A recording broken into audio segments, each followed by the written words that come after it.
I think especially with like what we've seen with, the whole Asbury thing that's going on right now, it's just Asbury is revealing anything that wasn't already there. It's just making it more gross. It's bringing it up to the up to the surface, and we're starting. It's one of those things where it's, again, I always refer back to what Peter says: judgment begins with the house of the Lord. And it reveals something within us and saying like, okay, yeah, maybe we're not approaching this with love. And it's not because I'm not being loving in the way that I'm presenting it. It's because I don't have love. Right? I am not perfected in love. So it's not that I'm trying to say things that are lovey or lovely or sound loving. It's because I'm not coming from a place of love. And I think it's a good place. Yeah. Or with that point with Asbury, can you explain that more? Are you saying that like people are talking bad about Asbury without love rather than being tactful even if they disagree? Is that what you're saying? No, we're talking at each other, right? There's certain people like I refer to myself as like a Reformed charismatic. I am super excited for what's happening at Asbury, even if it's just a prolonged worship service. Awesome, amazing, I love it. And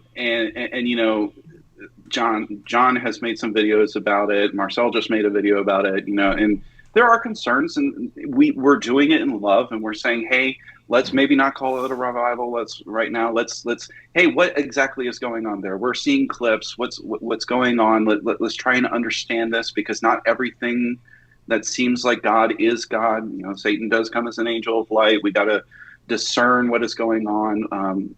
We're happy for it, but let's use discernment in this. And it's turned into a shouting match. It's turned into well, you're wrong, and you're wrong, and you're wrong, and this is why we're right, and this is why we're right, and it's kind of, I kind of look at it like in John's gospel, where you have like the Sadducees and the Pharisees fighting each other, and the Jews kind of caught in the middle of like, we don't know what's going on. Jesus going like, you guys are just missing the whole point. You like you're not looking to me for it, and it's just revealing something, I think, in Christian TikTok right now that has been a problem for a very, very long time, and it's just magnifying it. It's bringing it to the forefront. Yeah, I think it's interesting. The Asbury stuff has, for me, like the last two videos, I think I did 3 videos total. One was really early on. I think I had seen like one video on it at that point. And that was actually talking about what was actually happening there. The 2 videos after that were literally not even about what was happening, but the conversation around it. And so it's not, it has become not about what is even happening there. It's become about whether you support it or not.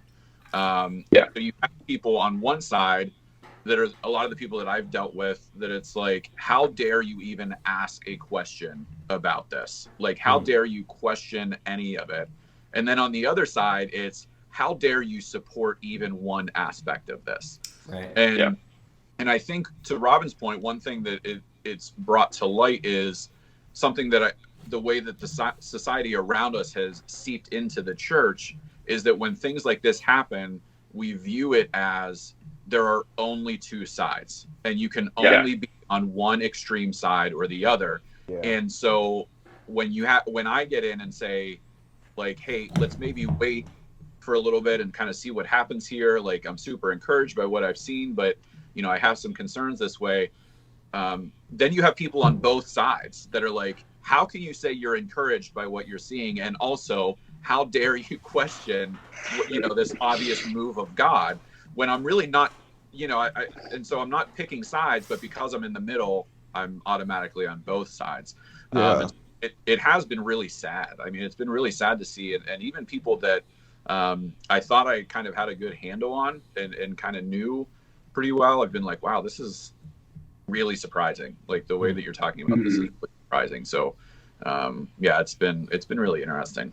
Yeah, I've actually seen somebody who was actually there did a response to a video that John made about it, which was a really good and loving response, which means that made me happy, because it's like, okay, at least the people who are there seem to be a little level-headed. But someone on that video said, he responded to somebody who's questioning things they don't know about. And I'm like, isn't that what you're supposed to do with things you don't know about? is a question of, isn't that how you know about things? It's literally just asking questions. And that's why I say, and I didn't really want to talk about it because I'm just I'm kind of, it doesn't seem like it because of how much I argue with people, but I'm kind of conflict um avoidant. That's not the word I wanted to use. Adverse. Adverse. Conflict adverse. But I didn't want to speak on it, but I had to just because the infighting was bothering me so much. And it's like, it's just a term that Jesus uses to watch and pray.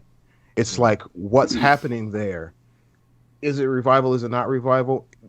First of all, it's kind of like if you see a war going on and you're calling it a revolution. We don't know if it's a revolution until somebody wins. So that's why I was saying, like, saying like this is what this is while it's happening is just kind of weird. But at the end of the day, it doesn't matter what label we slap on it. If what's happening, and I know this actually biblically, it came from somebody who wasn't serving Jesus, but if what's happening is of God, there's not going to be anything we can do to stop it. And if it's not, then it'll peter out like everything else always does. But us killing each other verbally over it is ridiculous, and it kind of, I don't know, it kind of makes me want to go down there because it seems like they kind of have a handle on things, and we're just over here fighting each other. Yeah, to that. They're the ones having fun over there. And to that point, the from what I've seen, from what I could gather, the people that were the most visceral in their responses, and the people that were saying like, "How dare you judge something?" I wasn't judging it, but how dare you judge something that you haven't been a part of? Were also people that have not been there. Like, and so it's like, well, you are also judging it. You're not there. You're just judging it. You just see it differently than I do. But to Marcelle's point, the people that have been the most gracious and the most encouraging about my questions have been people that were there. Like I've had a couple people that were college students that were there that were like, and the one girl, she Kanan is her name. She's the one that stitched it, the one that Marcelle saw. And like, she came back to another video and was like, this is great. Like, this discussion is awesome. I'm really glad that you're having it. And that's where I want to get everyone else together and just point at that and be like, see, like someone that's there, like, quit coming to defend people that don't need defended. Like, it's going to be okay. But again, it's finding, the root of it really is finding a cause that you want to fight for and picking side. And that's kind of what it's turned into. Yeah, it's really interesting because I feel like so many people are so quick to slap a label. It's a revival, which, like Robin said, if it's a great worship service, that's something to celebrate. And if it's not a revival, it doesn't mean we're not going to celebrate it. And obviously, like, revivals have certain markers that if you look in the history of revivals, they're all like, they have similar things, and so we gotta watch and see if this follows out the same way. But yeah, even if it's a worship service, it's amazing. But whenever people get skeptical and without hatred, because there are those people who just want to hop on the trend and get followers and cause division and inflame, kind of cause throw oil on it just to get some attention. But when there's thoughtful people like all of you guys who are making content about it, and it's like, hey, let's question it.